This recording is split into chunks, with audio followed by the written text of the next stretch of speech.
বন্ধু 61 হিজরিতে দুপুর বেলা উম্মে সালমা তন্দ্র অবস্থায় হঠাৎ করে তিনি দেখলেন প্রাণের নবী হাজির। চাইয়া দেখে রে আমার নবীর চুল মোবারক দাড়ি মোবারক ধুলাবালিতে ধূসর হয়ে আছে। আমার নবীর হাতে একটা বন্ধু রক্তের শিশি দেখা যায়।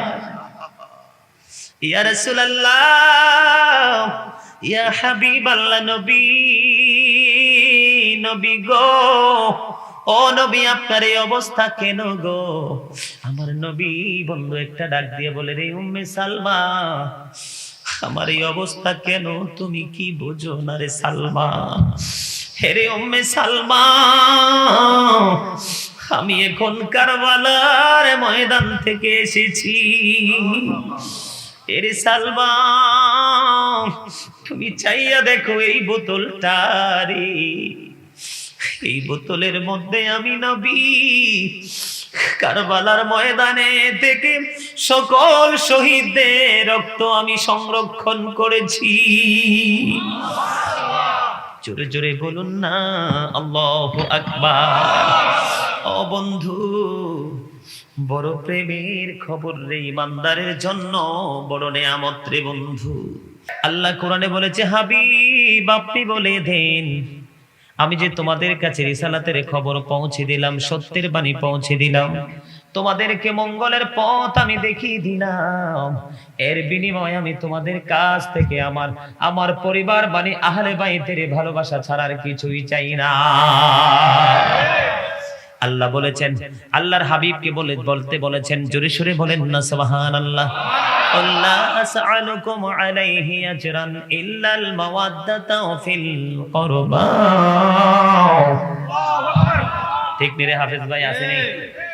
আল্লাহ বলে দিয়েছেন বন্ধু, আদিবু আওলাদাকুম আলা থালাসি খিসালিন হুব্বি নবীকুম ওয়া হুব্বি আহলি বাইতিহি ওয়া আলা কিরাআতিল কুরআন, রাওয়াহু দাইলামি। আল্লাহর হাবিব বলেছেন, তোমরা তোমাদের সন্তানদেরকে তিনটা বিষয় শিক্ষা দিবে। কয়টা? তিনটা বিষয় শিক্ষা দিবে। একটা হলো হুব্বি নবীকুম ওয়া হুব্বি আহলি বাইতিহি ওয়া আলা কিরাআতিল কুরআন। আল্লাহ বলেছেন, তোমরা তোমাদের সন্তানদেরকে নবীর মহব্বত শিখাও, নবীর আহলে বাইতের মহব্বত শিখাও এবং কোরআন তেলাওয়াত শিখাও। Teach the love of the prophet, teach family love, learn to recite the holy Quran. তিনটা অপশন। কয়টা?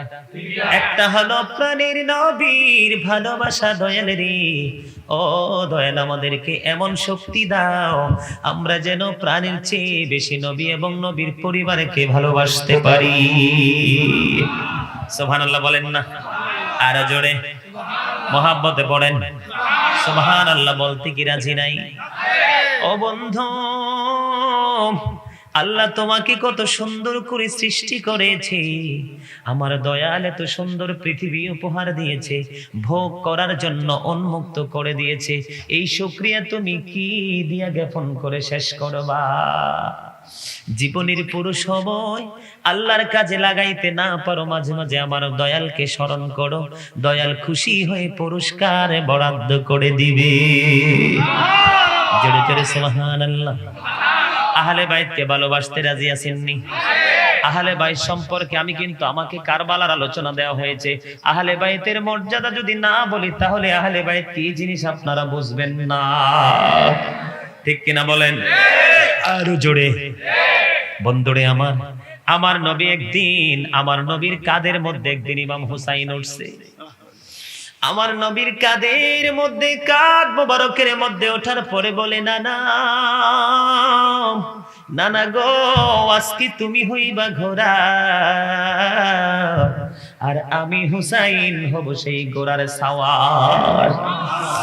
নানা গো, বন্ধু নবীর কাঁধ মোবারকের মধ্যে উঠলেন, নবী ঘোড়ার মতো কি করলেন?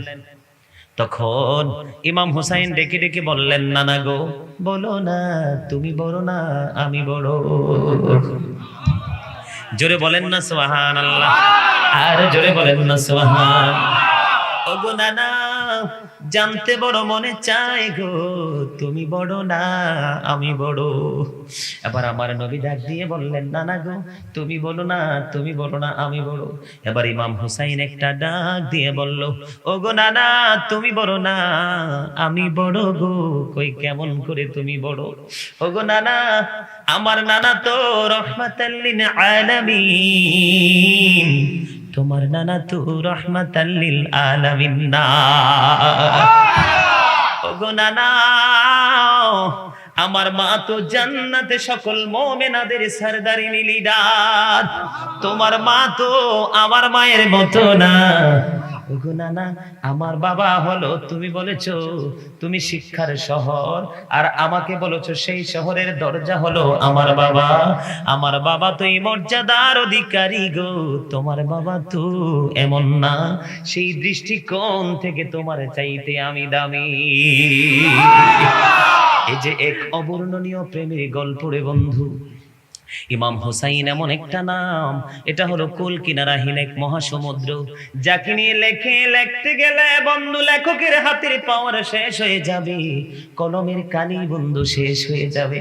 যেই পেপারে লিখবে রে সারা জীবন, যদি হুসাইনকে নিয়ে কেউ লেখে রে, পৃথিবীর সকল কাগজের কলকারখানা বন্ধু ফুরিয়ে যাবে, তারপরেও হুসাইনকে নিয়ে লেখে নিয়েও কেউ শেষ করতে পারবে না।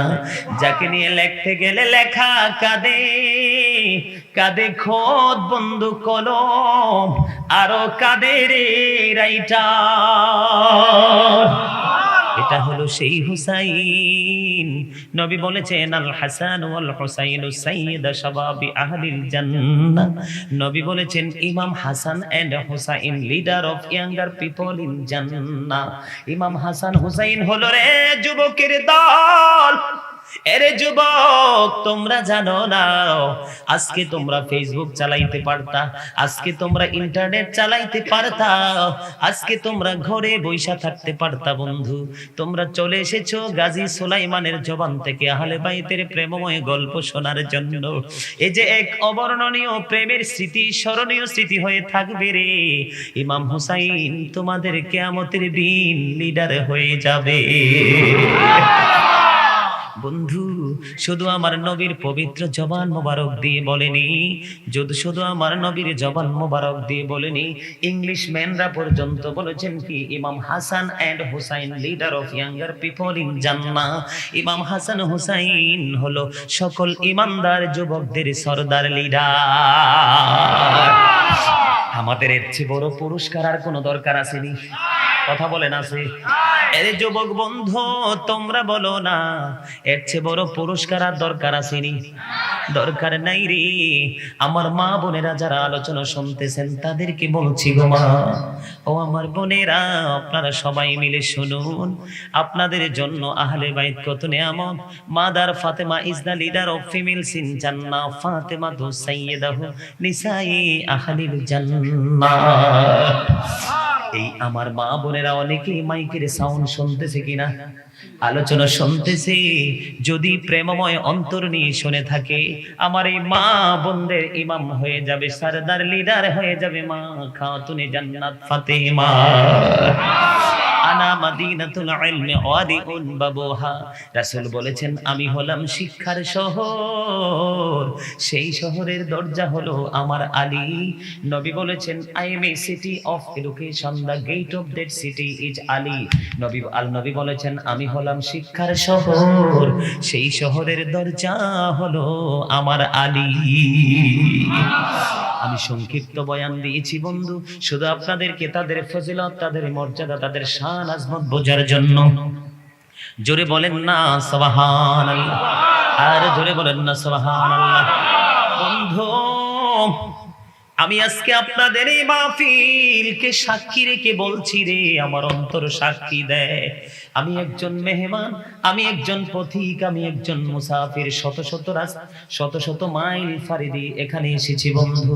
আমার অন্তর সাক্ষী দেয় রে, আমার স্রষ্টা, আমার আল্লাহ আজকে অনেক খুশি। জোরে বলেন না সুবহানাল্লাহ। বলে বন্ধু কেমন করে হুজুর আপনার এত কনফিডেন্স কেন? এটা আমি বিশ্বাস করি বন্ধু, নবীর প্রেমের এক বাগান, আহলে বাইতের প্রেমিকের বাগান। আহলে বাইতের প্রেমিক যদি না হতো তাহলে কারবালার বয়ান আমাকে দেওয়া হতো না, ঠিক না বেঠি? আর জোরে। তার অন্যতম প্রমাণ হলো বন্ধু, আরেকটু বলছি তারপরে সরাসরি কারবালায় ঢুকবো। মূল পয়েন্টগুলো আপনাদেরকে আমি তুলে ধরবো, যেন ইমানদার মুনাফিক চিনতে অসুবিধা না হয়, ঠিক না বেঠিক? একদিনে গ্রাম্য লোক নিয়ত করলো, কি করলো? নিয়ত করলো যে আমি রাসূলের দরবারে, এই যে স্টপ ভাই, কেন কথা বলছেন? একদিনে গ্রাম্য লোক মনে মনে নিয়ত করলেন রাসূলের দরবারে একটা হরিণ উপহার দিবে। যেমন কথা তেমন কাজ। এবার কি করলো বন্ধু, জঙ্গল থেকে একটা হরিণ, ছোট্ট হরিণ ধরে এনে রাসূলকে দিয়ে দিলেন। এবার ইমাম হাসান রাদিয়াল্লাহু তাআলা আনহু দেখলেন, দেখা বলে নানা, নানা গো, কত সুন্দর হরিণ তোমার কাছে এসেছে, আমাকে দিয়ে দাও না। নবী একটা সেকেন্ড দেরি করলো না, ইমাম হাসান রাদিয়াল্লাহু তাআলা আনহুকে হরিণটা দিয়ে দেয়। যখন ইমাম হাসান রাদিয়াল্লাহু তাআলা আনহুকে যখন হরিণটা দিয়ে দিল, এবার হুসাইন এই দৃশ্য দেখেছেন, দৌড়ে এসে বলে, নানা গো, ও নানা, ভাইয়াকে হরিণ দিয়েছো, আমারও তো একটা লাগবে। হরিণ আইছে কয়টা? বন্ধু, ইমাম হুসাইন রাদিয়াল্লাহু তাআলা আনহু আমার নবীর কাছে হরিণ চাইতে দেরি রে, একটা সেকেন্ডও দেরি হলো না। আমার নবী সামনের দিকে নজর দিয়ে চাইয়া দেখে একটা বড় হরিণ আর একটা ছোট্ট হরিণ দৌড়ে আমার নবীর দরবারে আসতেছে। এবারে হরিণী চলে আসলো নবীর কাছে। বন্ধু, আমাদের মতো জবান খুলে গেল। হরিণ ডেকে ডেকে বলে, সালাম দিলেন প্রাণের নবীকে, ডাক দিয়া বলে, ওগো নবী, ও প্রাণের নবী গো, এই যে আপনার দরবারে একটা হরিণ, ছোট্ট হরিণ দেওয়া হয়েছে, এই বাচ্চাটার মা আমি গো, আমার দুইটা বাচ্চা আছে গো নবী, আমার এই বাচ্চাটা আমি নিয়ে এসেছি, আপনার কলিজার টুকরা হুসাইনকে দিয়ে দেয়। বন্ধু, হুসাইনের বিন্দু পরিমাণ কোন কষ্ট আমার আল্লাহ সইতে পারে নাই। আপনারা জানেন, ঈদের জামা চেয়েছে মা খাতুনে জান্নাত ফাতেমা, আলী দিতে পারবে না। জান্নাতের বন্ধু, জান্নাত থেকে জিবরাইল ইমাম হাসান হুসাইন দুই ভাইয়ের পোশাক নিয়ে এসে হাজির। দরজা যখন নক করলো, কে রে? কয় আমি দর্জি এসেছি রে ফাতেমা। কই কে এসেছে? কয় তোমার কলিজার টুকরাদের জন্য জান্নাত থেকে পোশাক নিয়ে এসেছি। সেই হুসাইনের শহীদ কেমন করে মানবে রে মুসলমান ইমানদার? সেই হুসাইনের নির্মম যে নির্যাতন, ও বন্ধু, হুসাইনের সেই নির্যাতনের কথা যখন মনে হয়, কলিজা ছিঁড়ে যায় রে, বুক ফেটে বন্ধু কান্না চলে আসে। যেই নবীর কারণে কুল কায়নাত, সেই নবীর কলিজার টুকরার জন্য ফুরাত নদীর পানির বনি পানি ও বন্ধু অবৈধ রে। ইয়াজিদ বাহিনী একটা ফোঁটা পানি দিল না। জোরে জোরে বলেন না নাউজুবিল্লাহ, আরো জোরে বলেন না নাউজুবিল্লাহ। বন্ধু, সেই হুসাইন কি নির্মম ভাবে শহীদ হয়েছে কারবালার ময়দানে 61 হিজরিতে, ঠিক কিনা বলেন? ইমাম হুসাইনের মাথা মোবারক দেহ থেকে আলাদা করে ইয়াজিদ ক্ষান্ত হয় নাই, ইয়াজিদ বাহিনী বন্ধু ক্ষান্ত হয় নাই। তার মাথা এবং তার সঙ্গীদের মাথা মোবারক ওই নষ্ট চরিত্র, দুষ্ট চরিত্রের, যাকে আমি বলি ক্যারেক্টারলেস ম্যান, চরিত্রহীন ছিলেন ইয়াজিদ, ঠিক কিনা বলে? আরো জোরে বলেন না কেন, ঠিক না? এই মরুভূমিতে উত্তপ্ত এই বদলিখোলার মধ্যে ঘোড়া দিয়ে পদদলিত করিয়েছে বন্ধু। জোরে জোরে বলেন না নাউজুবিল্লাহ। আপনারা জানেন না কেন কারবালা হয়েছে, কেন এই নির্মমতা বন্ধু? আবু বকর, ওমর রাদিয়াল্লাহু তাআলা আনহু তাদের জামানায় তাদের আপনজনকে খেলাফতের দায়িত্ব দেয়নি, যাকে যোগ্য মনে হয়েছে তাকে দায়িত্ব দেওয়া হয়েছে, ঠিক কিনা বলেন? ইয়াজিদ ছিল 100% অযোগ্য। কি ইয়াজিদ ছিলেন 100% বন্ধু অযোগ্য, যার কাজ ছিল দিনের বেলা বানর নাচানো, রাতের বেলা মদের আসর বসে বন্ধু অসৎ নারীদেরকে নিয়ে নাচানাচি করা। আপনারা শুনলে বন্ধু আশ্চর্য হবেন, ইয়াজিদের উপদেষ্টা যিনি ছিলেন ওনার নাম ছিল শারজুন বিন মানসুরুর রুমি। ইনি ইমানদার ছিলেন না, উনি ছিলেন একজন বেঈমান। জোরে জোরে বলেন না নাউজুবিল্লাহ। নবীর দিকে যদি তাকান, ওনার অন্তরে নবীর প্রেমের কোনো কমতি ছিল না, ঠিক কিনা বলেন? আরো জোরে। ইয়াজিদের জীবনে কোনোদিন তিনি মসজিদ ভাঙ্গে নাই, ইয়াজিদের জীবনে কোনোদিন বন্ধ মাদ্রাসা ভাঙ্গে নাই, ইয়াজিদের জীবনে কোনোদিন প্রকাশ্যে ইসলামের বিরোধিতা করে নাই। তার মুখেই ছিল ইসলামের প্রেমের গল্প, আর অন্তরে ছিল ইসলামের প্রতি তার বিদ্বেষ। জোরে জোরে বলেন নাউজুবিল্লাহ।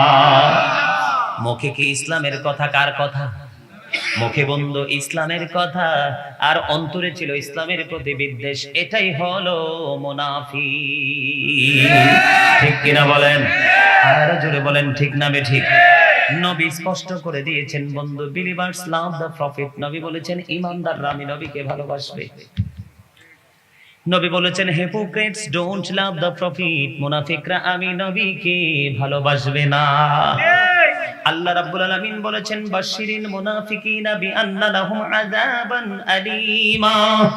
আল্লাহ রাব্বুল আলামিন বলেছেন মুনাফিকদের শুভ সংবাদ দাও, তাদের জন্য প্রস্তুত রয়েছে কঠিন শাস্তি, মর্মান্তিক সাজা। জোরে জোরে বলেন না নাউজুবিল্লাহ। আল্লাহ মুনাফিক সম্পর্কে আরো বলেছেন ইন্নাল মুনাফিকিনা ফিদ-দারকিল আসফালি মিনান নার। আল্লাহ বলেছেন the hypocrites will be in the lowest place of hell. জোরে জোরে বলেন না নাউজুবিল্লাহ। মুনাফিকরা জাহান্নামের একেবারে সর্বনিম্ন স্তরে থাকবে। নাউজুবিল্লাহ বলতেন না? কারবালার ওয়াজ কি ভালো লাগে না? লাগে। ইয়াজিদের চরিত্রটা আমি একটা আপনাদের সামনে একটু উন্মোচন করব, অসুবিধা আছে নি? কথা কয় না, কথা বলেন। ইয়াজিদ, কথা বলেন। Yazid is characterless man. Yazid is characterless man. Yazid হলো একজন চরিত্রহীন মানুষ। ইয়াজিদ হলো একজন, এই সেন্টেন্স মনে থাকবে? কথা বলেন, কথা বলেন না? Yazid is characterless, but you are great my dear father. জোরে বলেন আলহামদুলিল্লাহ। কারণ নবীর আশিক যারা, তাদের শোনা মাত্র ব্রেনে ঢুকবে, কারণ ঢুকাবে তো আমার আল্লাহ, ঠিক কিনা বলেন? এখন বাংলাদেশে ইয়াজিদের পক্ষের লোক আছে না? কয় ইমাম হুসাইনের শহীদের পিছনে বলে ইয়াজিদের কোনো হাত নাই। কত বড় বেঈমান বলতে পারেন? কথা বলেন। আছে না নাই? নবীর দুশমন আসেনি? কয় নারায়ে রিসালাত বলে ফালতু স্লোগান। কথা বলেন। নবী কি রিসালাতের মাধ্যমে সব আমরা জানাইছে না? এই স্লোগান যদি ফালতু হয় তাহলে তোর কাছে তো ওইটাও ফালতু। কথা বলেন না? কথা বলেন। সম্মানিত উপস্থিতি, ইসলামের ক্ষতি বেঈমান কাফেররা যতটা করেছে তার চেয়ে বেশি করেছে মুনাফিক। মুসলমান নামের মুনাফিক, বেঈমান কাফেররা মুনাফিক চাইতে অনেক ভালো, কারণ ওরা ডাইরেক্ট কাফের, বেঈমান আমরা চিনি। আল্লাহ স্পষ্ট করে দিয়েছেন উইদ্দাত লিল কাফিরিন, ঠিক কিনা বলেন?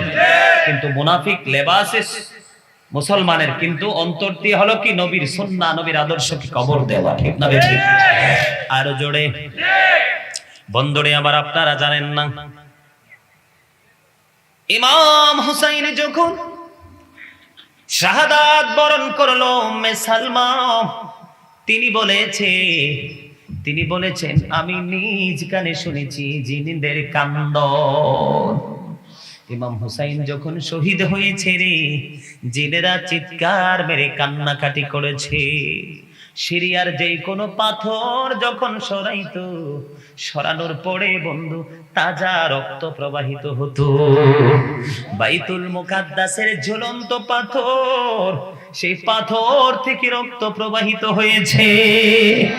বন্ধু, ও বন্ধু, ইমাম হুসাইন যখন বন্ধু শহীদ হয়েছে, আল্লাহ সইতে পারে না রে, আল্লাহ সইতে পারেনি। ও বন্ধু, ইমাম হুসাইনের শহীদে আসমানি ফেরেশতা বলেন, জিন বলেন, আকাশ বলেন, বাতাস বলেন, ও বন্ধু, সবার মাঝে নেমেছিল এক অবর্ণনীয় সুখের ছায়া। বলে হুজুর কেন গো?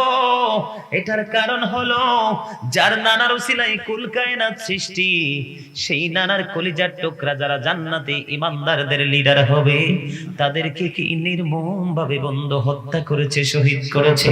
জোরে জোরে বলেন না নাউজুবিল্লাহ। ফোরাত নদীর পানি বেঈমান কাফের মুশরিক পশু পাখি নিকৃষ্ট কীট পতঙ্গের জন্য বরাদ্দ ছিল, কিন্তু নবীর কলিজার টুকরার জন্য বন্ধু বরাদ্দ ছিল না। জোরে জোরে বলুন না নাউজুবিল্লাহ। আর একটু মহব্বতে পড়ুন নাউজুবিল্লাহ। এগুলো আমাদের জন্য শিক্ষা বন্ধু। 61 হিজরিতে কারবালা হয়েছে, 63 হিজরিতে সবাই মন দিয়ে একটু শুনেন কথাগুলো, আমি বেশি আলোচনা করব না, কিছুক্ষণ পরে আবার চলে যাব। বাঁচলে আবার দেখা, নয় তো দেখা হবে না, ঠিক কিনা বলেন? কথা বলেন না কেন? কথাগুলো একটু গুরুত্বপূর্ণ ভাবে বন্ধু শোনেন। 61 হিজরিতে কি হয়েছে? ইয়াজিদ, ও বন্ধু, ও বন্ধু, 60 হিজরিতে রজব মাসের 1ম তারিখে ইয়াজিদ ক্ষমতায় আসে। কোন মাস? 60 হিজরিতে পহেলা রজব, মানে মেরাজের চাঁদের 1ম দিনে সেই ক্ষমতায় আসে। আর কারবালা হয়েছে 61 হিজরিতে। আমি কিন্তু গোছাচ্ছি আপনাদেরকে আগে তার অত্যাচার, নির্মমতা, নিষ্ঠুরতা, তার চরিত্র কতটা নষ্ট তার ইয়াজিদ বাহিনীর, সেটা বোঝানোর জন্য আগে বন্ধু বলছি। ইয়াজিদ ক্ষমতায় আসছে কত? কথা বলেন। আরে মুখস্থ রাখতে হবে। কত হিজরি? মাস কি? রজব, মানে মেরাজের চাঁদ। কিসের চাঁদ? 1ম চাঁদে সেই ক্ষমতায় আসে রে। 61 হিজরিতে মহরম মাসের 10 তারিখে কারবালা হয়, ঠিক কিনা বলেন? নির্মম ইতিহাস বন্ধু তৈরি হয়। আর এখানে আমি কিন্তু এই আলোচনাটা পুরোটাই রেখে দিলাম, আগে তার পয়েন্টগুলো তুলে ধরছি বন্ধু। 63 হিজরিতে জিলহজের চাঁদের 27, 28, 29 এই 3 দিন বন্ধু ইয়াজিদ সব ধরনের পাপ কাজকে বৈধ বলে ঘোষণা দিয়ে দিয়েছে। জোরে বলেন না নাউজুবিল্লাহ। আপনারা এত মানুষ, আপনারা মানুষ বলবে, এখানে মনে হয় মানুষ নাই। নাউজুবিল্লাহ জোরে বলতেন না? 3 দিনের জন্য কি করেছেন? সব কিছু বৈধ ঘোষণা দিয়েছেন বন্ধু। মসজিদে নববী নামটা শুনলেই কলিজা ঠান্ডা হয়ে যায়। মসজিদে নববীর মধ্যে 3 দিন পর্যন্ত বন্ধু ঘোড়া রাস্তা বল বানিয়েছিল, আজান নামাজ বন্ধ করে দিয়েছে, খানায় কাবা বাইতুল্লাহ বন্ধু ভেঙে দিয়েছিল। জোরে জোরে বলেন না নাউজুবিল্লাহ। আর জোরে বলেন নাউজুবিল্লাহ। মদিনার নিরপরাধ 700 সাহাবীকে কতল করেছে। জোরে জোরে নাউজুবিল্লাহ। কত শত? মুখস্থ রাখেন, এগুলো জানার দরকার। কত হিজরিতে? 63 হিজরিতে। ইয়াজিদের চরিত্র 61 হিজরিতে বন্ধু শেষ নয়। 63 হিজরিতে বন্ধু জিলহজের চাঁদের 27, 28, 29 এই 3 দিন কি করেছেন তিনি বন্ধু? 700 সাহাবীকে তিনি কতল করেছেন। এই বাহিনী 10,000 মদিনার সাধারণ জনগণকে কতল করেছে। ও বন্ধু, মদিনার তৎকালীন 63 হিজরির নির্মমতা ইয়াজিদ বাহিনীর তাণ্ডবে মদিনার 1000-এর মতো 1000, কমপক্ষে 1000 নারী ইয়াজিদ বাহিনীর অত্যাচারে অবৈধ সন্তান প্রসব করতে বাধ্য হয়েছে। জোরে জোরে বলেন না নাউজুবিল্লাহ। কি হয়েছে? 1000 নারী অবৈধ সন্তান প্রসব করতে বাধ্য হয়েছে। শুধু ওই যে বলেছি ক্যারেক্টারলেস, এতক্ষণ বলেছি ইয়াজিদ ইজ ক্যারেক্টারলেস। ও বন্ধু, এখন বলবো ওরা সব ক্যারেক্টারলেস পিপল, মানে ক্যারেক্টারলেস, চরিত্রহীন জনগণ। তার জনগোষ্ঠীও ছিল চরিত্রহীন, ঠিক কিনা বলেন? তার জনগোষ্ঠী কি ছিলেন? চরিত্রহীন ছিলেন বন্ধু। এমনি করে করে করে করে ইয়াজিদের নির্মমতা, নিষ্ঠুরতার কোনো কমতি ছিল না। আপনার একজন মানুষকে কোনো মুসলমান কান্ট্রিতে যদি কোনো বেঈমান বসবাস করে, কি যেমন আমাদের বাংলাদেশের সব হলো মুসলমান, মুষ্টিময় কিছু হিন্দু। আল্লাহর হাবিব বলেছেন, কোন মুসলমান মুসলিম কান্ট্রিতে যদি একটা বেঈমানকেও যদি নিরপরাধ ভাবে হত্যা করা হয়, তাহলে গোটা জাতির হত্যার দায় তাকে নিয়ে জাহান্নামে যেতে হবে। জোরে জোরে বলেন না নাউজুবিল্লাহ, আর জোরে বলেন না নাউজুবিল্লাহ। বন্ধু, ওই সমস্ত পাপী যারা রে, তারা জান্নাতে যাওয়া তো থাক দূরের কথা, সাধারণ মানুষের ক্ষেত্রে বলছি, ইয়াজিদ বাহিনী না, জান্নাতের গ্রাম 400 বছরের দূর থেকে পাওয়া যাবে। ওরা জান্নাতে যাওয়া তো থাক দূরের কথা, 400 বছরের দূর থেকে জান্নাতের সুঘ্রাণ পাওয়া যাবে, ওরা জান্নাতের গ্রাণও খুঁজে পাবে না। এবার বলেন, ইয়াজিদকে কি ইমাম মানা যায়? রাষ্ট্রনায়ক বলা যায়? কথা বলেন। এই হলো একটা তার খুনের বন্ধু তাণ্ডব, এটা কোরআন হাদিস বিরোধী। ওই যে বলেছি চরিত্রহীন। বন্ধুরে আমার, বন্ধু, তারপরে হলো অবৈধ সন্তান জন্ম দেওয়া, ঠিক কিনা বলেন? নারীরা বাধ্য হয়ে 1000 মহিলা কিতাব এসেছে, অবৈধ সন্তান প্রসব করেছে। সামুরা ইবনে জুনদুব রাদিয়াল্লাহু তাআলা আনহু থেকে একটা হাদিস, আমার নবী সাহাবায়ে কেরামদের কাছে স্বপ্নের ব্যাখ্যা দিতে গেলেন। ব্যাখ্যা দিতে গিয়ে ওখানে একটা পয়েন্ট তুলে ধরলেন। আমার নবী বলেছেন, আমি ফেরেশতাদের সাথে ভ্রমণ করতেছিলাম, হঠাৎ করে চাইয়া দেখলাম একটা আগুনের চুলো। এটার দেখে আমি নজর দিলাম, নজর দিয়ে চাইয়া দেখি উলঙ্গ নারী পুরুষ আগুনে জ্বলে পুড়ে ছাই হয়ে যাচ্ছে। কিন্তু বন্ধু, আল্লাহ বলেছেন লা ইয়ামুতু, মরার সুযোগ নাই, ফিহা ওয়ালা ইয়াহইয়া, বাঁচার সুযোগ নাই। আল্লাহ বলেছেন ওমা হুম আনহা বিগাইবিন, পালাইবার সুযোগ নাই। আল্লাহ বলেছেন people will not die that day, people will not be able to live that day, people will not be able to escape that day. Allah বলেছেন মানুষ সেখানে বাঁচতেও পারবে না, মরতেও পারবে না, পালাইতেও পারবে না। জোরে জোরে বলেন নাউজুবিল্লাহ। এবার ওই ফেরেশতাদেরকে প্রশ্ন করলেন, এরা কারা রে? এবার ফেরেশতারা উত্তর দিল, ইয়া রাসূলুল্লাহ, নবী গো, এরা হলো দুনিয়ার জিনাকারী। তাহলে এই জিনা ইয়াজিদ বাহিনীর মাঝে আসেনি? কথা বলেন না কেন? আপনারা ওয়াজ কিন্তু বুঝতে হবে। আপনার ঈমান যদি মজবুত না হয়, আপনার নামাজ, রোজা, হজ, যাকাত, কোরআন তেলাওয়াত সব ধ্বংস হয়ে যাবে। আল্লাহ কোরআনে বলেছেন, ইউদিল্লু বিহি কাসীরা ওয়া ইয়াহদি বিহি কাসীরা ওয়া মা ইউদিল্লু বিহি ইল্লাল ফাসিকিন। আল্লাহ কোরআন দিয়ে কাউকে হেদায়েত করেছেন, কাউকে গোমরাহ করেছেন। ওয়া মা ইউদিল্লু বিহি ইল্লাল ফাসিকিন, আল্লাহ ফাসিক ছাড়া কাউকে বিভ্রান্ত করে না। আমার কথা আপনারা মন দিয়ে শুনবেন। আল্লাহর হাবিবকে ভালোবাসা যেমনি আমাদের উপর ফরজ, নবীর আহলে বাইতকেও ভালোবাসা ফরজ। এই ইয়াজিদ এবং ইয়াজিদ বাহিনী নবীর পরিবার, নবীর আহলে বাইতের সাথে, জান্নাতের সরদারের সাথে, আল্লাহর মনোনীত যুবকদের সাথে বেয়াদবি করেছে, তাদের কলিজায় ছুরি চালিয়েছে। ও বন্ধু, নিষ্ঠুর অত্যাচার চালিয়েছে। এই জন্য ইয়াজিদ বাহিনী এবং ইয়াজিদ হয়ে গেছে বেঈমান। কথা বলেন না কেন? কি হয়ে গেছে? বেঈমান হয়ে গেছে। ওরা আর ইমানদার নয়। বেঈমান হওয়ার পরে জাহান্নামী হওয়ার জন্য যতগুলো বন্ধু, তাদের জাহান্নামে যাওয়ার জন্য যত নষ্ট চরিত্রের প্রয়োজন, সব ইয়াজিদ বাহিনীর মধ্যে ছিল। আমাদের উপদেশটা কি? আমাদের গুরুজন হক্কানি আলেমরা। কথা বলে না কেন? কিন্তু ইয়াজিদের উপদেশটা ছিল সার্জন বিন মানসুর রূপে। দিনের বেলা বানর নাচাইতো, রাতের বেলা মদের আসর বসাতো। মদের আসর বসাইয়া অসৎ নারীদেরকে নিয়ে বন্ধু নোংরামির ব্যবস্থা করতো। জোরে বলেন নাউজুবিল্লাহ। আল্লাহ কোরআনে বলেছেন, ইন্নামাল খামরু ওয়াল মাইসিরু ওয়াল আনসাবু ওয়াল আজলামু রিজসুম মিন আমালি শাইতান ফাজতানিবুহু লাআল্লাকুম তুফলিহুন। আল্লাহ বলেছেন, মদ, জুয়া, মূর্তি মানে ভাস্কর্য যেটাকে বলা হয়, মূর্তি বানানো, রাশি গণনা করা, এগুলো ঘৃণ্য বস্তু, শয়তানের কাজ। তাহলে আপনারা বলেন, আমি একটু আগে বলেছি শয়তান আমাদের শত্রু কি? কথা বলে না? শয়তান আমাদের কি? শয়তান আমাদের শত্রু, শয়তান আমাদের দুশমন। তাহলে ইয়াজিদ বাহিনীর মধ্যে মদের প্রভাব ছিল, স্বভাব ছিল। এটা বন্ধু শয়তানি ধোঁকা আছে না নাই? তাহলে আপনারা কি বুঝতে পারতেছেন, ইয়াজিদ বাহিনীর মধ্যে সব ধরনের নোংরামি ছিল? কথা বলে না? বিশ্বাস হয়নি? ইমানদার যারা, তাদের 100% বিশ্বাস হবে, আর যারা ইমানদার নয় তাদের কাছে ভালো লাগবে না। ঠিক না বে ঠিক? কথা বলেন না কেন? একজন বেঈমানের গল্প বলবো। কার গল্প? ইমাম হুসাইনের মাথা মোবারক যখন বন্ধু ইয়াজিদ বাহিনী ইয়াজিদের কাছ থেকে পুরস্কারের জন্য যখন নিয়ে রওনা দিল, কি দিল? নিয়ে যখন রওনা দিল, এটা কিন্তু শহীদের পরে, শহীদ হওয়ার পরে, কিসের পরে? শহীদ হওয়ার পরে রওনা যখন দিল, পথের মধ্যে অন্ধকার হয়ে গেল। কারণ কারবালার ময়দানে বন্ধু সন্ধ্যা ডানা মেলে দিয়েছে, অন্ধকার হয়ে গেছে। সন্ধ্যা যখন হয়ে গেল, তারা রাস্তার মাঝে তাবু গাড়াইলো। তাবু গাড়ানোর পরে পাশেই ছিল এক খ্রিস্টান পাদ্রী। খ্রিস্টান পাদ্রী শুনতে পাইল যে ইমাম রাসূলের কলিজার টুকরা আলী মুকামের মাথা মোবারক নিয়ে যাচ্ছে ইয়াজিদের কাছ থেকে পুরস্কারের জন্য। একটু সূক্ষ্মভাবে চিন্তা করবেন আমি কি বুঝাইতে চাই। তখন এই খ্রিস্টান পাদ্রী শুনে আর সহ্য করতে পারলো না।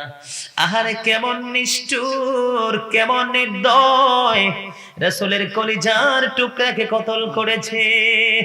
আবার এই মাথা মোবারক আজ ইয়াজিদের কাছে দিয়ে সেখান থেকে পুরস্কার গ্রহণ করবে। এ কেমন অত্যাচার, এ কেমন নির্মমতা রে। ওই খ্রিস্টান পাদ্রী শুনতে পাইলেন, পরে এই তাবুর কাছে আসলেন। আয়েশা ডেকে ডেকে বলে, রে ইয়াজিদ বাহিনী দলের যে লিডার আছেন, লিডারকে বলছে, বন্ধু আজকে একটা রাত্রের জন্য আলী মুকামের মাথাটা শুধু আমাকে দিবা, আমি তোমাকে এর বিনিময়ে, একটা রাত্রের বিনিময়ে 10,000 দিরহাম দিব। জোরে জোরে বলেন না নাউজুবিল্লাহ, একবার বলেন না সুবহানাল্লাহ। এবার ওই যে বললাম, পৃথিবীর জন্য আমরা সকল অন্যায় করি, পৃথিবীর জন্য আমরা সকল অপরাধ করি রে। এবার কি করলেন বন্ধু, এবার তারা রাজি হয়ে গেলেন। এবার ওই খ্রিস্টান পাদ্রী কি করলেন, ওই রাসূলের কলিজার টুকরা আলী মুকামের মাথা মোবারক তার বাড়িতে নিলেন। নেওয়ার পরে কিতাব প্রমাণ করে বন্ধু, ইতিহাস সাক্ষী দেয়, একটা উঁচু জায়গার মধ্যে তার মাথা মোবারক সুন্দর করে বন্ধু ধুইলেন। ধোয়ার পরে এটার মধ্যে মন মতো করে খ্রিস্টান বন্ধু সুগন্ধ লাগাইয়া দিলেন। লাগানোর পরে এবার ওই মাথাটাকে বন্ধু রেখে দিয়েছে। রাখার পরে খ্রিস্টান পাদ্রী নজর দিয়ে চায়া দেখলো, ও বন্ধু যখন মায়ার নজর দিল, ওই খ্রিস্টানের চোখ দিয়ে ঝর্ণার পানির মতো পানি ঝরতেছে। জোরে জোরে বলেন না সুবহানাল্লাহ। ওই খ্রিস্টান পাদ্রী সাক্ষী দিয়েছে, রে রে ইয়াজিদ বাহিনী, এতই বুঝি ছিল তোদের পৃথিবীর লোভ, একটু ভাবলি না এই জীবন তো এটাই শেষ না রে, পরকাল নামে তো একটা জায়গা আছে, সেখানে কি হবে রে তোদের উপায়, কেমন করে কলিজা ছেদন করে দিলি। এবার ওই খ্রিস্টান পাদ্রী সাক্ষী দিয়েছে, আমি সারা রাত রাসূলের কলিজার টুকরার চেহারা মোবারকের দিকে তাকায়া রইলাম, আমার মনেরও জানতেই চোখের পানি পড়তেছে। আর আমি চাইয়া দেখলাম সাদা একটা, একবারে দবদবে সাদা একটা নুরানি পাখি ওই মাথা মোবারককে চতুর্দিকে ঘুরে ঘুরে তাওয়াফ করছে। এই জন্য বলেছি, ও বন্ধু, বেঈমান চাইতেও ভয়ঙ্কর হলো মুনাফিক। ঠিক কিনা বলেন? আর জোরে বলেন ঠিক কিনা বন্ধু। সেটার কারণ হলো, আমার এখানে কিন্তু আরেকটা পয়েন্ট এসেছে, বাতিল যারা আছে, অসভ্য যারা আছে, নবী সম্পর্কে নিচু মন্তব্য করে, তাদের জন্য এই ওয়াজটা। আল্লাহর হাবিব আজ থেকে 1450 বছর আগে বলেছেন, আইকুম মিসলি, তোমরা কে আছো আমার মতো। আজ পর্যন্ত কেউ হাত তোলে নাই, বলছে নি? কেউ কি হাত তুললে কইছে যে আমি আছি নবীর মতো? তাহলে তাদের মুখ একটা, অন্তর আর একটা, এরা বড় মুনাফিক। কথা বলে না কেন? আপনারা কি আমার আলোচনায় বেশি মনোযোগ, নাকি আমার আলোচনা পছন্দ করেন না? কারণ বেশি মনোযোগ হইলে কিন্তু আবার কথা বের হয় না, অনেক বেশি প্রেমিক হইলে কিন্তু কথা বের হয় না। এইটা কি সত্য? মনোযোগ কি বেশি? বন্ধু, এখানে যেটা বলতে চেয়েছিলাম, নবী শব্দের অর্থই হলো গায়েবী সংবাদ দেনেওয়ালা। ঠিক কিনা বলেন? এরা বলে আমার নবী বলে গায়েব জানে না। কি জানে না? আমার নবী বলে গায়েব জানে না। আমার নবী চলে যাবে, হযরত উম্মে সালমা রাদিয়াল্লাহু তাআলা আনহা পৃথিবীতে বেঁচে থাকবে, এটা আমার নবী জানতেন। আমার নবী পৃথিবী ছেড়ে চলে যাওয়ার সময় বন্ধু, উম্মে সালমাকে একটা মুষ্টি মাটি দিলেন। কি দিলেন? একটা মুষ্টি মাটি দিলেন। ডাক দিয়ে বলে, উম্মে সালমা রে, এই মাটি তুমি বড় যত্ন করে তুমি রাইখা দাও, যেদিন দেখবা এই রক্ত, এই মাটি রক্তে লাল হয়ে গেছে রে উম্মে সালমা, মনে করবা সেদিন আমার কলিজার টুকরা কারবালায় শহীদ হয়ে গেছে। বন্ধু 61 হিজরিতে দুপুর বেলা উম্মে সালমা তন্দ্র অবস্থায় হঠাৎ করে তিনি দেখলেন প্রাণের নবী হাজির। চাইয়া দেখে রে আমার নবীর চুল মোবারক, দাড়ি মোবারক ধুলাবালিতে ধূসর হয়ে আছে। আমার নবীর হাতে একটা বন্ধু রক্তের শিশি দেখা যায়। ইয়া রাসূলুল্লাহ, ইয়া হাবিবাল্লাহ, নবী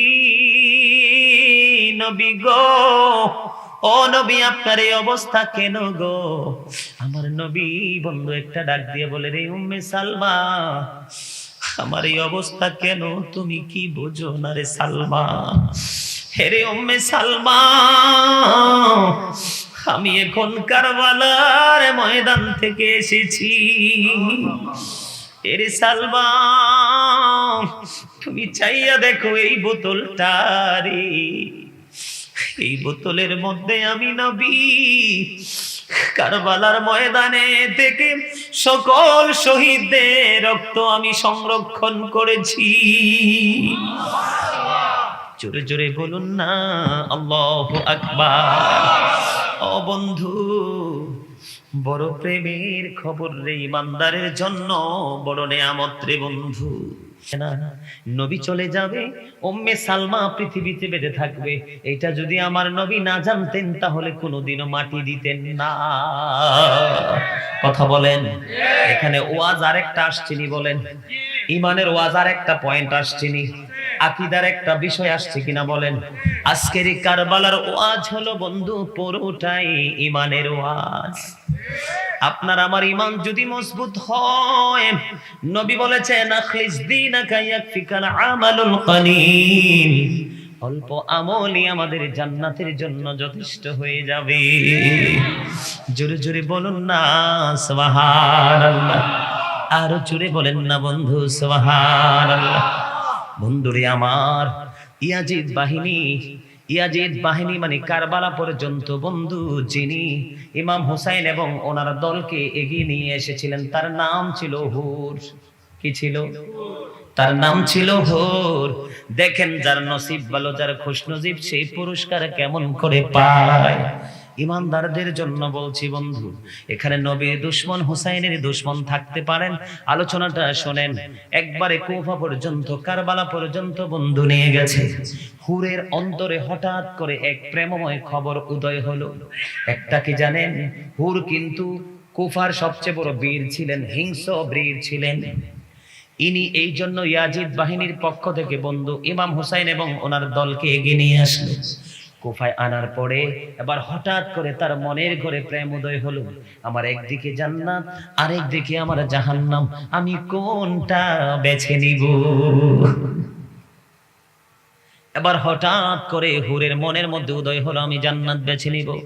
এবার হযরতে ইমাম হুসাইন কি একটা ডাক দিয়ে বললেন, ওগো আলী মুকাম, ও আলী মুকাম গো, আপনি আমাকে একটা উত্তর দিবেন নি? কই কি উত্তর চাও তুমি? ইমাম হুসাইন বলতেছে, তোমার নাম কি? কই আমার নাম হুর।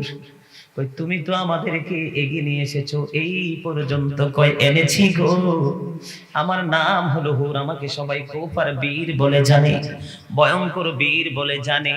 আমি নিয়ে এসেছি, আমি বুঝিনি, এখন আমি বুঝতে পেরেছি আমার এই দিকে জান্নাত আর ওই দিকে জাহান্নাম, আমি আমার জন্য জান্নাতে সিলেক্ট করলাম। আপনি আমাকে বলেন আমি কত বড় অপরাধ করেছি, আপনাকে শত্রুর মুখে তুলে দিয়েছি গো। আপনি বলেন না এখন যদি আমি তওবা করি আল্লাহ আমার তওবা কবুল করবে কিনা?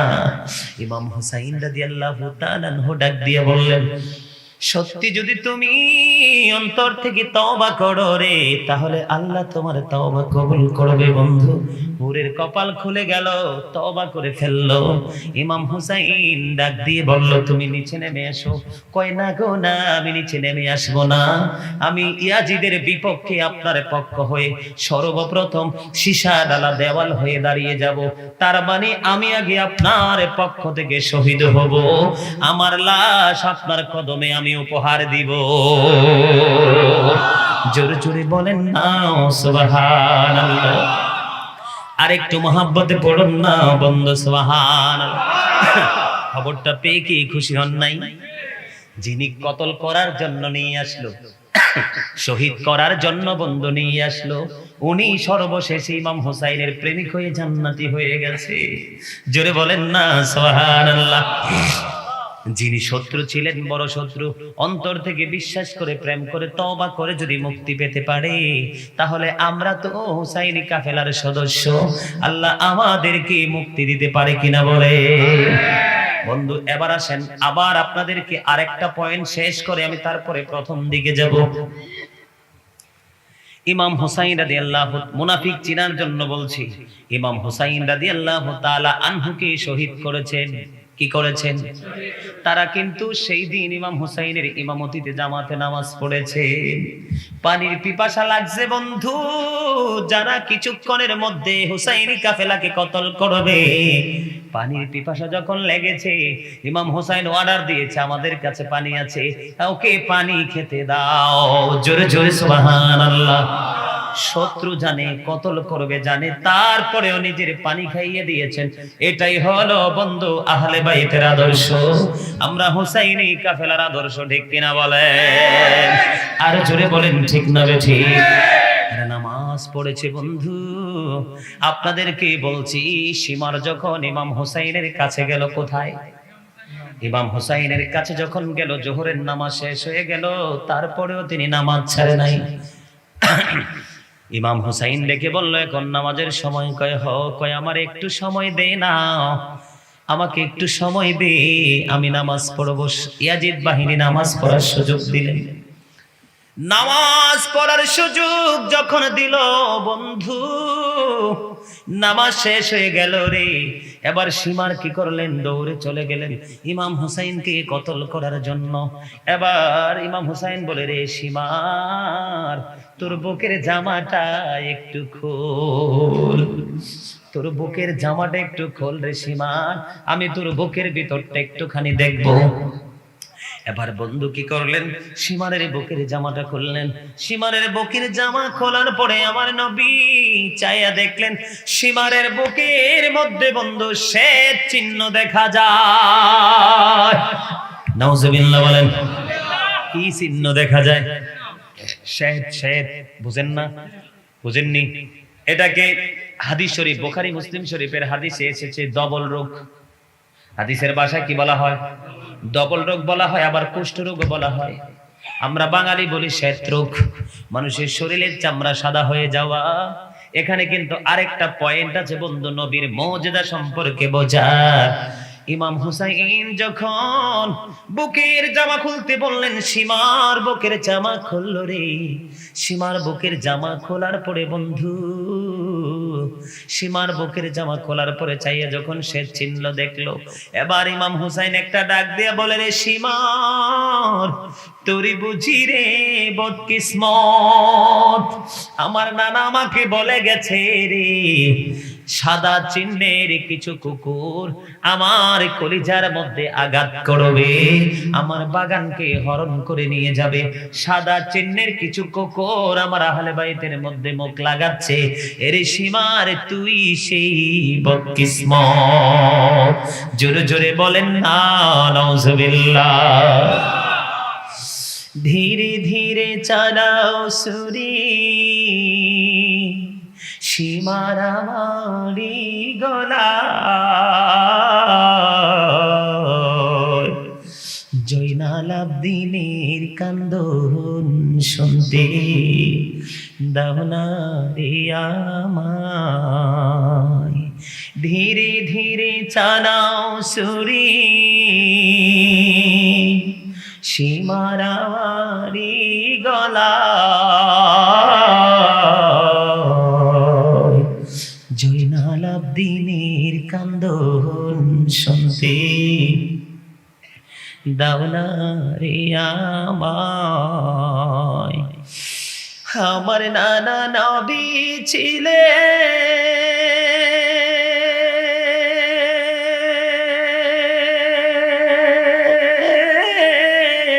গুনাহগারের শাফি হলেন গো, এই গলায় দিতেন চুমা, বলেন এই গলায় দিতেন চুমা, নানাজি সদা জয়নাল আব্দিনের কান্দন শুনতে দাও না রে আমায়। বলেন ধীরে ধীরে চালাও সরি, বলেন সীমার আমারি গলা,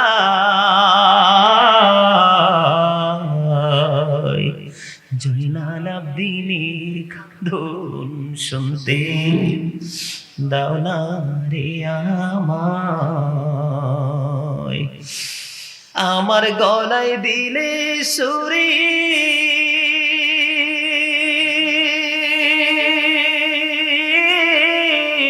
কান্দিবে না আসমান ও জমিন রে, বলেন আমার গলায় দিলে সুরি,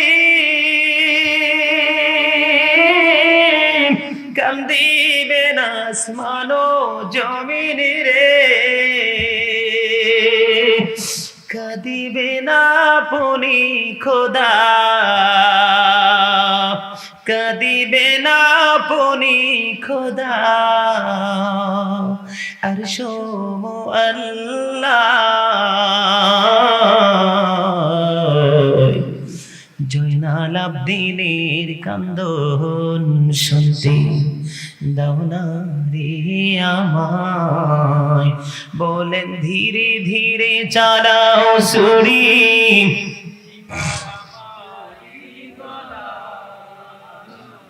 জয়নাল আব্দিনের কান্দন শুনতে দাও না রে আমায়। কোথায় রইলেন মা জননী, তোমার হোসেন ধরাশায়ী গো, কোথায় রইলেন মা জননী, তোমার হোসেন ধরাশায়ী গো, সীমার বসিল মাগো আমারি সিনায়। জয়নাল আব্দিনের কান্দন শুনতে দাও না রে আমায়। দুদিন শিশু কচি কচি,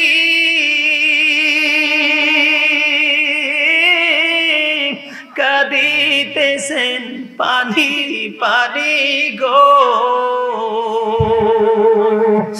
পিপাসাতে বিষের তীরে কলিজা সেদায়। জয়নাল আব্দিনের কান্দন শুনতে দাও না রে আমায়। ধীরে ধীরে চালাও ছুরি, গলায় জয়নাল আব্দিনের কান্দন শুনতে দাও না রে আমায়। আমি যে কতটা অসুস্থ আল্লাহ জানে আর আমি জানি, তারপরেও এই মানুষগুলো ভালোবাসার মানুষের ঋণ ভালোবাসা দিয়ে শোধ করতে হয়। কথা কি? ভালোবাসার মানুষের ঋণ কি দিয়ে শোধ করতে হয়? যে মানুষগুলো আমাকে যাইয়া দাওয়াত দিয়ে আসছে, রাস্তাটা তারা জানে কোথায় গেছে, তাদের সেই ভালো দেখছেন। এই যে দেখেন, এই যে দেখেন, এই যে আমার দাদা দেখেন, চোখের পানিতে দুই চোখ দুই দিক তার ভিজে গেছে। এই বিচ্ছেদ পাইবেন কই? এগুলো তো আমরা মেরে ফেলেছি। দাদা ঠিক না? এগুলোকে আমরা কি করেছি? গলা টিপে হত্যা করেছি, ঠিক কিনা বলে? আমার সিনায় আমি এগুলো জমায়া রাখছি, যতদিন বেঁচে থাকবো ততদিন সেই প্রেমের বাঁশি বাজতেই। আপনারা কি চান না বাঁশি বাজো? কে কে চান? সবাই সবাই হাত তোলেন।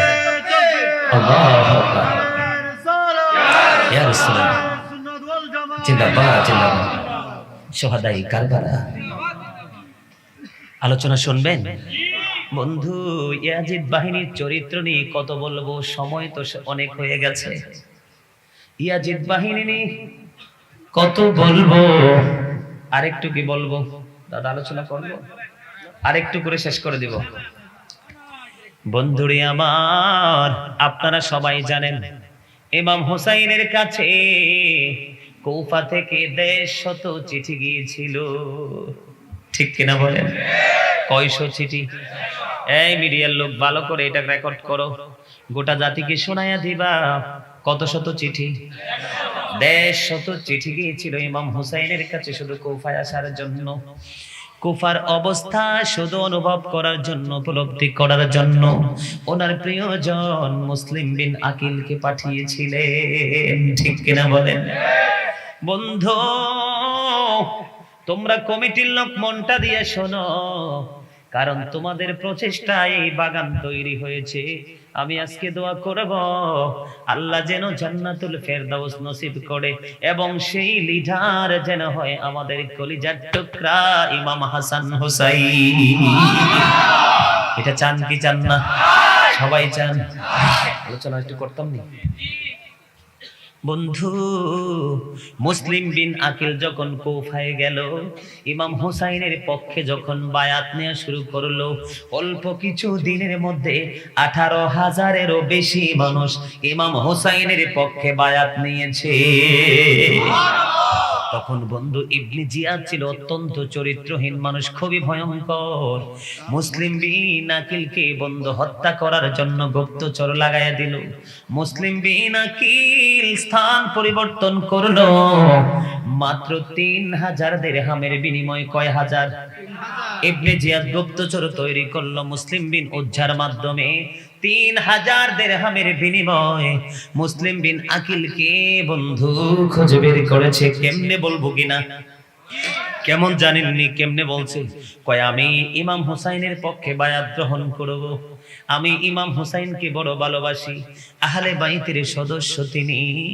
আমার মনে হয়, দেখেন মুনাফিকের চরিত্র দেখেন, আমার মনে হয় আপনি ইমাম মুসলিম বিন আকিল কোথায় আছে সেটা আপনি জানেন। ওই ওনার জন্য আমি 3000 দিরহাম বরাদ্দ করেছি, এটা ওনাকে আমি দিব। যদি আমাকে যদি আপনি ভালো মনে করেন, আমাকে ওনার কাছে নিয়ে যান, অন্যথায় আপনি যদি ওনার কাছে নিয়ে যেতে যদি আপনি নারাজি পোষণ করেন, তাহলে ওনার পক্ষ হয়ে আপনি বায়াত করাইয়া দেন। জোরে জোরে বলেন না নাউজুবিল্লাহ।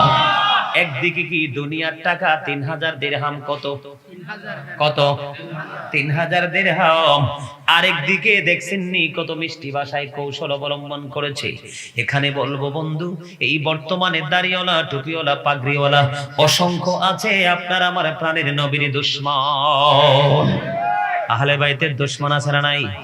আপনাদেরকে বন্ধু সাবধান করে দেই, এই আলোচনাটা এখানে রইল। একটুখানি বলবো, নবী বলেছেন কিয়ামতের পূর্বক্ষণে সবচেয়ে নিকৃষ্ট মানুষ হবে আলেমরা। কারা? তাদের ভাষা হবে মধুর চেয়ে মিষ্টি, চরিত্র হবে ফেরাউনের মতো, আত্মাটা হবে বাঘের মতো হিংস্র। এত মধুর কথা বলবে অথচ তারা নবীর দুশমন, আহলে বাইতের দুশমন। তারা হলো একটা মেতর এবং মুসির চাইতেও নিকৃষ্ট। বলে হুজুর মেতর মুচিকে কি আপনি খারাপ বলছেন না? পৃথিবীর দৃষ্টিকোণে তাদেরকে লোয়েস্ট কর্মজীবী বলা হয়। ওই সমস্ত মানুষ চাইতেও বন্ধু নিকৃষ্ট হবে। আল্লাহর হাবিব বলেছেন ওয়াইয়াকুম ওয়াইয়াহুম, হাদিস শরীফ। আল্লাহ রাসূল বলেছেন keep them way, stay way from them. তোমরা তাদের থেকে দূরে থাকো, তাদেরকেও তোমাদের থেকে দূরে রাখো। কেন না তাদের সাথে মিশলে তোমরা পথভ্রষ্ট হবে, ফিতনায় পড়বে। তারা যেন তোমাদেরকে পথভ্রষ্ট করতে না পারে, ফিতনায় ফেলতে না পারে, তোমরা তাদের থেকে দূরে থাকো, তাদেরকেও দূরে রাখো। হাদিস শরীফটা হলো ওই রকম ওয়াইয়াকুম ওয়াইয়াহুম লা ইউদিল্লুনা ইউফতিনুনাকুম ওয়ালা ইউফতিনুনাকুম। জোরে জোরে বলেন না সুবহানাল্লাহ। আল্লাহর নবী বাঁচার রাস্তা আমাদেরকে দেখাইছে, ঠিক কিনা বলেন? তাদের সাথে প্রেম করবেন, বিয়ে শাদী, ওঠা বসা করবেন না তো? তাদেরকে শত্রু মনে করবেন। যারা আমার নবী এবং নবীর পরিবারের শত্রু তারা আমাদেরও শত্রু, তারা আমাদের বন্ধু কোনোদিন হতে বন্ধু হইলেই দেখবেন আপনার গজব করবে ওরা, ঠিক কিনা বলেন? বন্ধু মুসলিম বিন আকিল, ও বন্ধু ইবনে জিয়াদের শেষ পর্যন্ত বন্ধু খোঁজ করে বের করে ফেললো। ইবনে জিয়াদের চাঁদির উপর নিয়ে ওখান থেকে ওনাকে নির্মমভাবে হত্যা করে বন্ধু আলাদা করে নিচে ফেলে দিয়েছে। এই দিক দিয়ে ইমাম হুসাইনের কাছে বন্ধু মুসলিম বিন আকিল আসার জন্য খবর পৌঁছায়া দিয়েছে। এদিক দিয়ে বন্ধু আসতেছেন, তারপরে যদিও ইমাম হুসাইনের কাছে খবর গেছে মওকুফার অবস্থা ভালো না, আপনি যাইয়েন না। ইমাম হুসাইন বলছে সত্যের পথে যুদ্ধ করতে কখনো পিছপা হব না।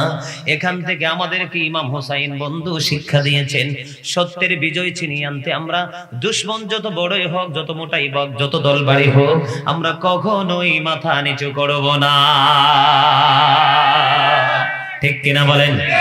ও বন্ধু আপনাদেরকে আরো মজার খবর দিব। এই সমস্যা সৃষ্টি হয়েছে ওসমান রাদিয়াল্লাহু তাআলা আনহুর জামানা থেকে। ওনার পর থেকে বন্ধু মুসলমানদের মধ্যে ফাটল সৃষ্টি হয়ে গেছে। এই জন্য আমি একটু একটু করে সব জায়গা থেকে একটু বিচরণ করে এসেছি, তথ্য দিয়ে এসেছি। এই যে আমির মুয়াবিয়া যেটা চেয়েছিলেন, আবু বকর ওমরের সিস্টেম ছিল না। বন্ধুরা আমার, ইয়াজিদ যখন ক্ষমতায় আসলো, আমির মুয়াবিয়া ইন্তেকাল করলো মদিনা, এটা গোপন রাখতে চেষ্টা করেছে।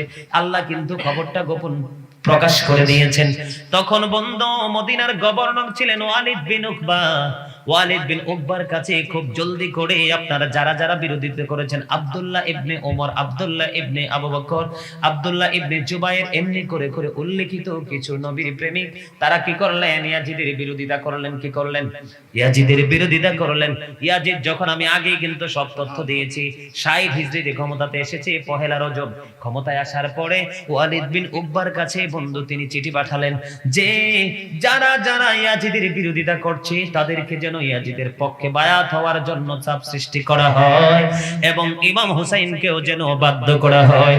তখন ওয়ালিদ বিন উকবা ছিলেন তখনকার বন্ধু মদিনার গভর্নর। তার আগেই ছিল একটা নষ্ট চরিত্র, আরেকটা বেয়াদব, মারওয়ান ইবনে হাকাম। কে নাম শুনছেন না? মারওয়ান, তার নাম মারওয়ান ইবনে হাকাম। তাকে বন্ধু পরামর্শ যখন যখন ডাকানো হলো, তার মানে ওয়ালিদ বিন উকবা মারওয়ান ইবনে হাকামকে যখন ডাকলো, ডাকার পরে মারওয়ান ইবনে হাকাম সহ পরামর্শ করলো, কয় ইমাম হুসাইনকে ডাকো, ইয়াজিদের পক্ষে বায়াত নেওয়ার জন্য তাকে চাপ সৃষ্টি করা হবে। যেমন কথা তেমন কাজ, ইমাম হুসাইনের কাছে চিঠি চলে গেল, পয়গাম চলে গেল। ইমাম হুসাইন রাদিয়াল্লাহু তাআলা আনহু ছিলেন অত্যন্ত বিচক্ষণ। আল্লাহ তো এমনি এমনি জান্নাতের লিডার বানায় নাই, নবী তো এমনি এমনি জান্নাতের লিডার বলে, যুবকদের লিডার বলে বন্ধু সংবাদ দেয় নাই, ঠিক কিনা বলেন? সত্যি করে বলেন তো, আপনাদের কাছে কি ভালো লাগতাছে ওয়াজটা? সবার কাছে আলহামদুলিল্লাহ, আলহামদুলিল্লাহ। আর জোরে বলেন না আলহামদুলিল্লাহ।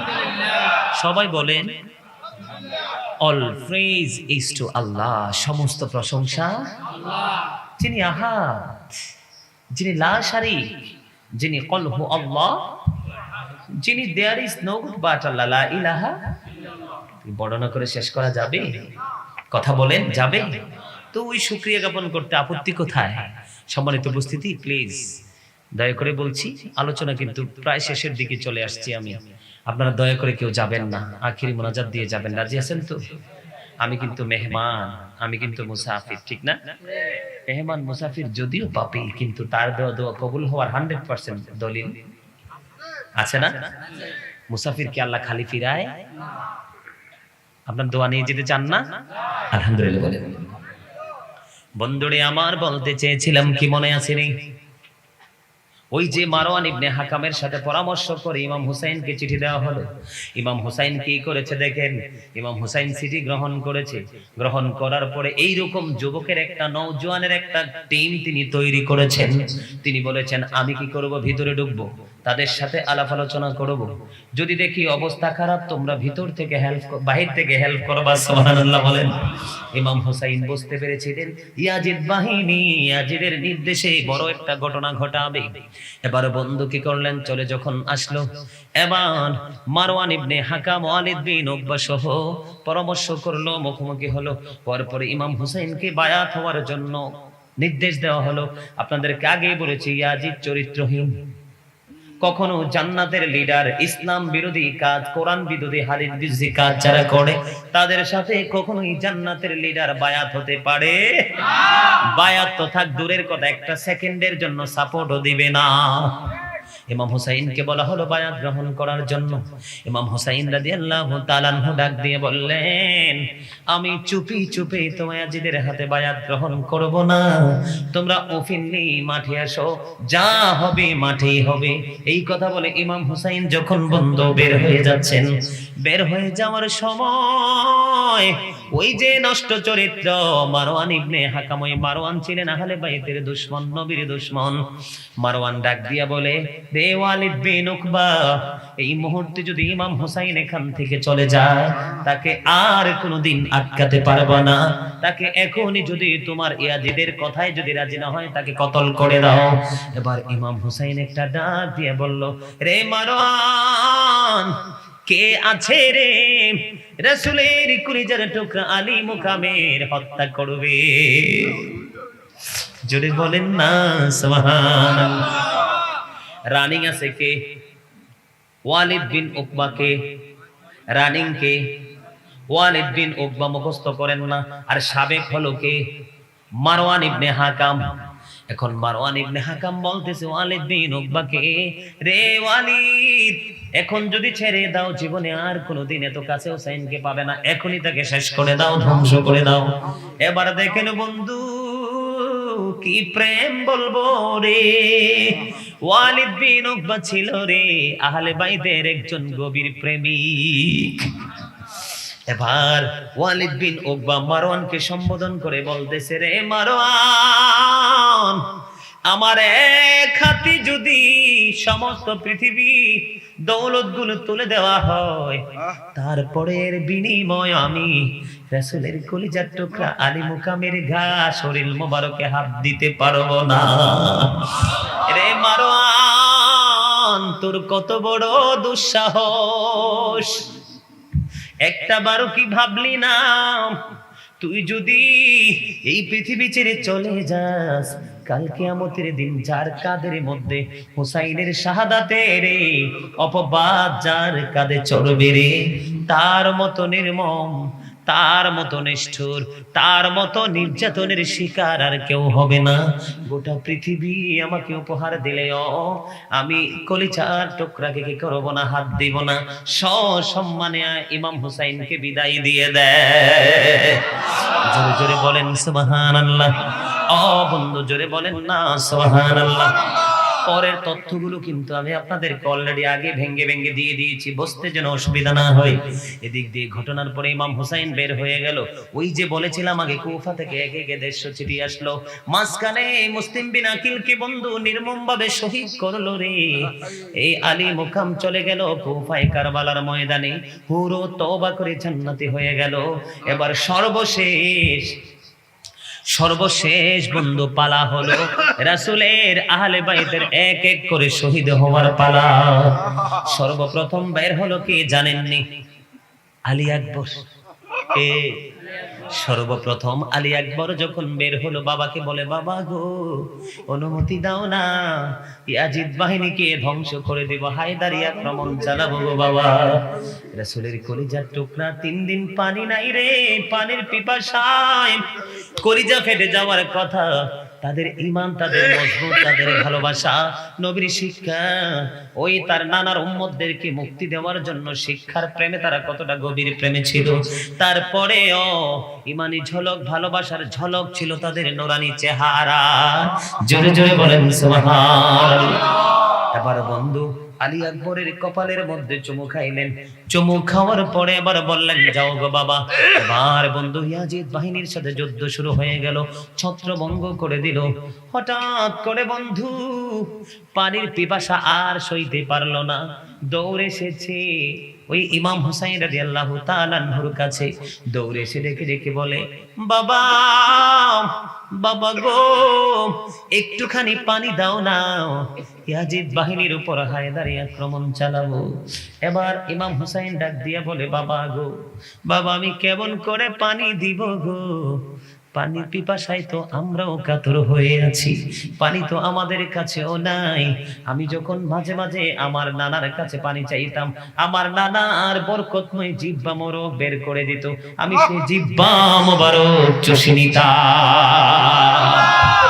রে আলী আকবর, আমি আমার নানার মতো তোমাকে আমার জিহ্বাটা চুষবাম, জিহ্বাটা বের করে দিলাম রে। এবার আলী আকবর জিহ্বাটা চুষতে শুরু করলো, শুষ্ক জিহ্বার মধ্যে কিচ্ছু নাই রে। ও বন্ধু, ইসলাম যে কি এখনো বোঝো না, কেমন করে এত শান্তির দুনিয়ায় বসবাস করে সে তো জানো না। ইমাম হুসাইন সকল যুদ্ধের অবসান ঘটাইয়া গেছে। এবারে জিহ্বা মোবারক বের করে দিল, জিহ্বাটা বন্ধু চষতে শুকলো, চষার পরে আর কিছু নেই। এবার গেলেন কারবালার ময়দানে, শহীদ হয়ে গেলেন, তীর বিদ্ধ হলো। বাবা বলে বন্ধু একটা ডাক দিল, ইমাম হুসাইন দৌড়ে চলে গেল বন্ধু। ইমাম হুসাইন দৌড়ে চলে যাওয়ার পরে যখন কলিজার টুকরাকে বন্ধু কাঁধে উঠালেন, তার আগে তীরটা যখন বের করলেন, রক্তের বন্যা বয়ে গেল। ইমাম হুসাইন রাদিয়াল্লাহু তাআলা আনহু আলী আকবরের দেহ যখন কাঁধে উঠাইয়া যখন তাঁবুর দিকে আসে, চাইয়া দেখে বন্ধু ইমাম হুসাইনের রাদিয়াল্লাহু তাআলা আনহুর চুল দাড়িগুলো পাইকা সাদা হয়ে গেছে। যখন আলী আকবর কারবালার মাঠে যায় রে, তখনও বন্ধু চুল দাড়িগুলো কালো ছিল। যখন আপন কলিজার টুকরার দেহ যখন কাঁধে উঠাইলো, চুলদারি গুলো বন্ধ পাইকা সাদা হয়ে গেছে। তারপরে আবার কি করলেন, ওই আলী আকবরের দেহ মোবারক রাখলেন তাঁবুর সামনে। এবার বের হয়ে হলো হযরতে হাসান রাদিয়াল্লাহু তাআলা আনহুর শাহজাদা কাসেম রাদিয়াল্লাহু তাআলা আনহু ডেকে ডেকে বলে, চাচা গো অনুমতি দাও না, ও চাচা অনুমতি দাও, শহীদ হতে চাই। অনুমতি দিয়ে দিলেন। অনেক কথা এখানে আছে বন্ধু, অনুমতি দিয়ে দিলেন। হযরতে কাসেম রাদিয়াল্লাহু তাআলা আনহু শহীদ হয়ে গেলেন। তারপরের ঘটনা আমি আপনাদেরকে আগেই বলে দিয়েছি, ঠিক কিনা বলে? এখানে মূল বিষয় হলো বন্ধু, অন্যায় অত্যাচার, ইসলাম বিরোধী কাজ, কোরআন হাদিস বিরোধী কাজ। সাহাবায়ে কেরাম আবু বকর ওমর রাদিয়াল্লাহু তাআলা আনহুর যেই নিয়ম ছিল, সেই নিয়মের বাইরে চলে গেছে। এই জন্য ইমাম হুসাইন ইয়াজিদকে সাপোর্ট করে না, ঠিক কিনা বলেন? আমার কথা বুঝতে পেরেছেন? বর্তমানে যারা নামাজি কখনো বেনামাজিকে পছন্দ করে না, বর্তমানে যারা আল্লাহ ওয়ালা তারা কখনো জালেমকে পছন্দ করে না, ঠিক কিনা বলেন? এখান থেকে কিছু বুঝতে পারছেন? 12টা বাজে যাচ্ছে, আর আলোচনা করব না। মাথা কিন্তু এখনো ব্যথা করতেছে, প্রচুর ব্যথা।